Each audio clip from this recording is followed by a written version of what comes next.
Hello, my name is Marissa. I am a lover of all things spirituality, mysticism. I get into tarot, astrology, all the things. And if you're here, I have book recommendations today. Now, usually I talk about my spiritual journey and the insights I have and all this stuff, but at the end of the day, the spiritual content you consume is going to have a big influence on your spiritual journey. And a big part of that is maybe the books you're reading. So today I want to talk about the top 5 books that changed my life, as well as just a couple honorable mentions, and I'll explain that when we get there. Now, the reason I'm making this video is because last week was my birthday, and I got a Barnes & Noble gift card for my birthday. Right, so for any of my friends not in the US, the Barnes & Noble is a huge bookstore chain, and they have pretty much everything. So I haven't gone yet because it's like an hour away from where I live. I just haven't had a chance to get over there. But I also have books already that I haven't read yet that I want to read before I buy new books.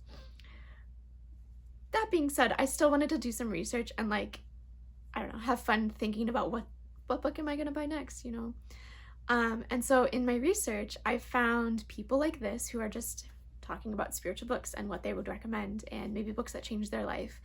And to be honest, I thought I would see a lot of the same books, and I did for the most part in all the videos I watched, but I also found books I had never even heard of. And I've been on this journey for years and I've read so many books, I honestly wasn't sure where to go next because I thought I had read everything that there was to read. There's so much I don't know. So I had a realization that the books that I like to read, maybe not everybody has heard of them or knows about them. And so I'm here to share those today.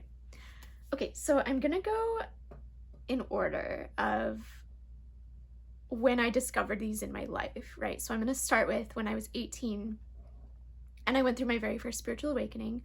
I discovered Alan Watts. I was studying philosophy. I was in college to study philosophy, and he was not part of our required reading. It was not anything like that. But I went to the library and I was looking for other books for research classes. I was doing some project, and I came across this book in our library, in my college library, called The Book. And the subtitle is On the Taboo of Knowing Who You Are. And at the time, I was really involved in Christianity, and I was really in my spirituality in a religious sense. And a lot of things that were happening at that time, and then also finding this book, led me to a spiritual awakening that Christianity wasn't necessarily the path I was supposed to be on, and that my spirituality was going to be much deeper than that. And this book was a big influence in that because the whole book is basically like, you are God. On the taboo of knowing who you are God. And everything in society has been telling you the opposite in order to control you. And that's just what that book did for me. It was very, very mind-opening at that time. So the other thing is Alan Watts. So I do have one of his books here. I used to have that book, but I gave it away a few years ago because I thought it was really good and influential, and I wanted to make sure if somebody in my life wanted to read it, they could have it. So I don't have that book anymore, but I do have this more recent one. This was published in 2020. It's called Just So, Money, Materialism, and the Ineffable Intelligent Universe. Right, so the main theme of this book is that you can't separate spirit from physicality. Technically, this isn't the book that I'm recommending, it's just the Alan Watts book I have. I highly recommend him as an author. Now, the big thing with him is that he was a lecturer, and this book specifically, and any of the new ones, because he passed away in the 70s, any of his newer ones, it's mostly they took recordings of his lectures and put it into a book and transcribed it. So it's very wordy. And the thing with Alan Watts is that he is attributed to bringing Zen to the West, right? He was one of the first major philosophers to kind of bridge Eastern philosophy with Western philosophy in the early 1900s. So that's why I think he was really influential in general. But Zen and that whole idea is what was really the first major thing to bring me into my spiritual awakening. as I think it is for a lot of people. I think it's a very easy transition from from being told things to realizing that you have to experience things spiritually. Does that make sense? You have to experience God in yourself. Anyway, that's what that has given me. Now, I think Alan Watts got a little bit of controversy back in the day because these books were all written in like the 50s, like his main books, like the book is what it's called. And then he has one called The Way of Zen. And then there's another one, I can't remember what it's called, but there was like, those were like the 3 books he wrote that like got him recognition back in the day. And after that was like the 50s and 60s, he started writing about his experience with consciousness and psychedelics in a similar way where, like, I don't know if you want to say, like, the Beatles were like really popular and they were really into like making music and being like the first boy band, right? But then they went to India and they came back and they brought their spirituality back, and then they started getting into psychedelics. Like, there's a breakdown of societal norms that happened that kind of people think that makes them less worthy of listening to. But that's exactly why I liked his work, because that's the whole point, right? To move past what you're taught and what you're told and find the truth within you. Okay, the second one was when I was 25. I had technically like another reawakening, and like this is the thing with this, the spiritual journey, right? It's a spiral. So you're constantly moving up the spiral, but you might be coming back around and coming back around and coming back around to ideas and things. And I've always been deeply into my spirituality, especially since that first awakening I had and realizing that like God is within us and everything. But then at 25, I just had a lot of things changing in my life, right? I moved to a new apartment, and I was living alone for the first time in my life, without roommates, without anything. And I decided to go to my local metaphysical bookshop, and I was just gonna get some crystals and some sage because I wanted to burn sage in the apartment because I just moved in. But I ended up going and looking at the books and being like, I should get a book. This one. The Mystic Path to Cosmic Power. Okay, by Vernon Howard. Now, this is also not like a new book. I mean, this print is new, obviously, but yeah, it was published in 1967, which is interesting because some of the books that I'm interested in reading next also were published in the early 1900s, and I have never heard of them. So that's why I want to show you guys these. This is one I've never heard anybody talk about. I have never heard anybody talk about, and it changed my life. And this is kind of because I was just like on my own and in a new apartment for the first time. I didn't have like Netflix. I didn't have a TV even. I was very much like going home from work every day and then like reading or doing some craft project or just doing something that wasn't consuming media. So I feel like I just had a lot of time to think about things. So I read this book every single day. It took me like 6 months, I didn't read it every single day, but it took me about 6 months to get through the whole thing, because I would read one little section and then I would like, that would be it for the day, and I would like meditate on it for the next like 24 hours. It dives so deep into just the nature of reality, but in such a digestible way. I really feel like this book changed my life though, because it made me see everything differently. And maybe because I was just working with it a little bit at a time every single day and really trying to implement the things I was learning into my daily life. Like this chapter is called How to Be an Entirely New Person. So it's all about like identity shifting and manifestation through just working through what you're going through. One of the praises on the back is his praise. Vernon Howard is probably the clearest writer on these subjects in the English language. I think that's a big part of it. Everything is so clear and concise, and it's very much like taking literal examples and how to use them in your life. It's all about how the world outside of you mirrors the world inside of you. And to change your life, you have to change what you want to see in the mirror. I mean, how do you change what you see in the mirror? You change what's going on, right? So that's exactly what it is. If you want to manifest something different, you have to change your inner world. Just very, very good. And I can say, like, okay, this book is about this book is about this. It will change how you see things if you really sit with it, though. Actually, after that, I ended up getting deep into Dolores Cannon. So if you know, you know, and you can probably skip this if you do. If you don't know who Dolores Cannon is, I cannot recommend her books more. So this one's called The Three Waves of Volunteers in the New Earth, obviously.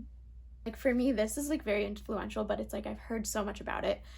So if you have made it through the spiritual world right now and you've never heard of this, I highly recommend. Love it. Okay. It's about aliens, it's about ETs, it's about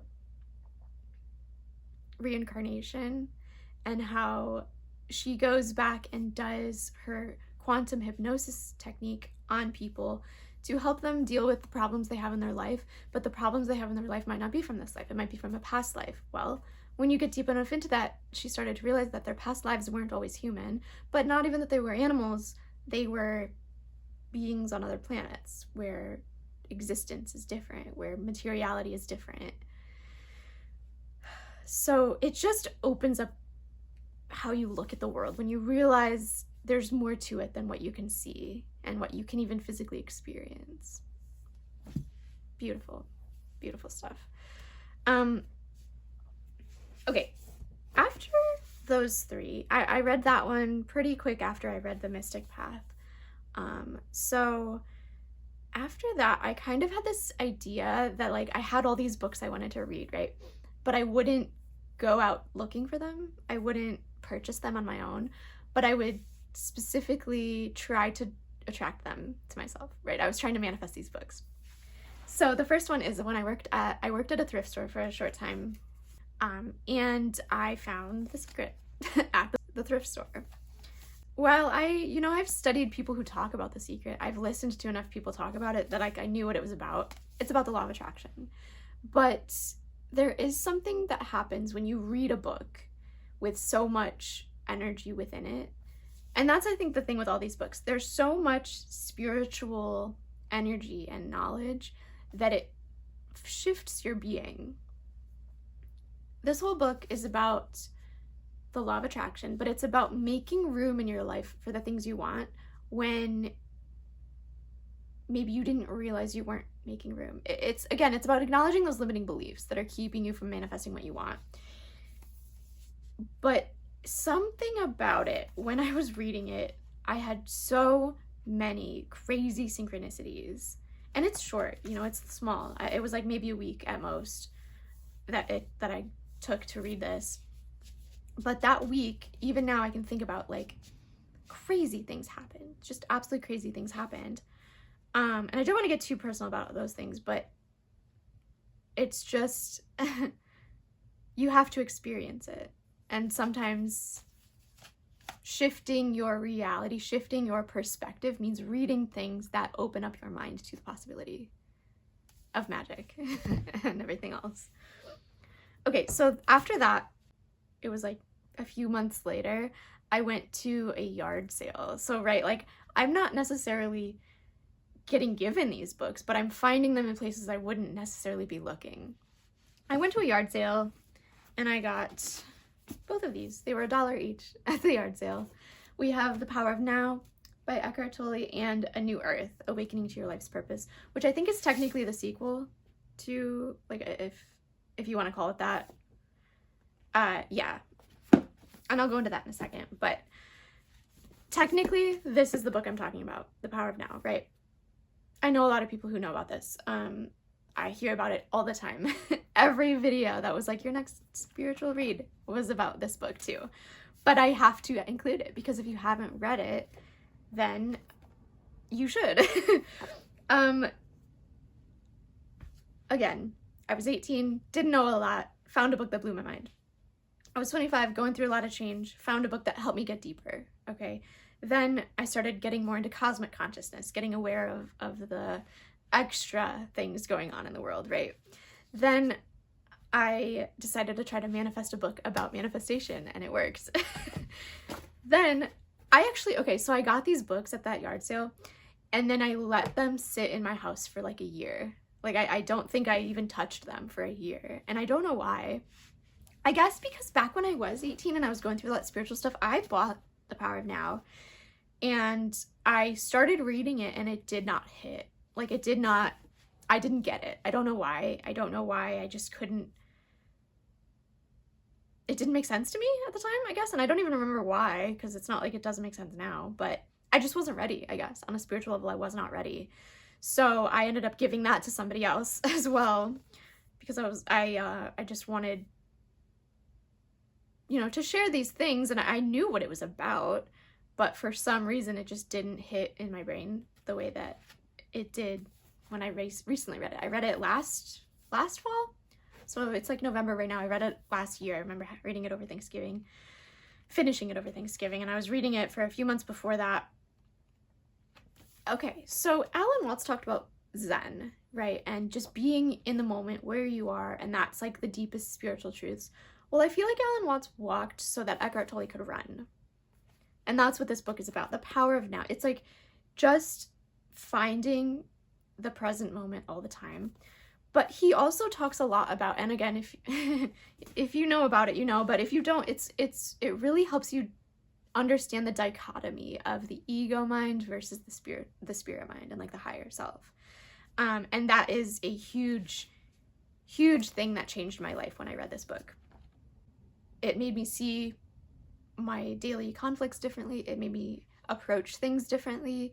It made me think differently about the experiences I was having, which I guess all of these books did, really. So very, very good.